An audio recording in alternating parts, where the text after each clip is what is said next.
This is tutorial number 116, and it covers the manipulation feature within Catia v5. To start off, open up tutorial part number 113, which is located on the DVD.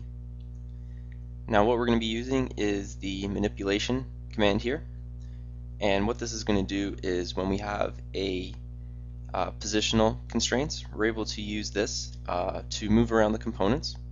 So to do this, what we're going to do first is just click on manipulation, and you're going to get this box. So what we're able to do is we're able to drag components along an axis, along a plane, or we can rotate it around an axis or around an axis. Now with each of these, you're also able to define axes and lines that you're able to drag them along. You're able to define a plane, and you're able to define an axis. So if there's a unique axis or plane that isn't within the X, Y, and Z, you're able to define it yourself and then drag it along there too. So just to show you, we have all these components here right now. So in the Y direction, we're able to go left to right here. So if we click the block and drag it out to the left, click this guy, drag it out to the right, click OK, and now you can see that we've dragged it out. It's still in line with everything, but we've dragged them out to the side. Now we'll go into manipulation again.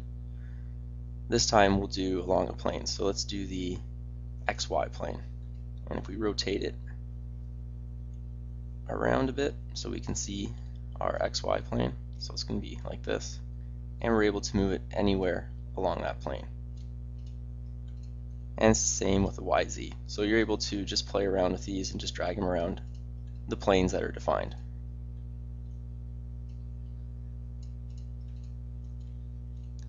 And then with rotating them, you have to click rotate, and then when you click it, it's going to be rotating around the x-axis.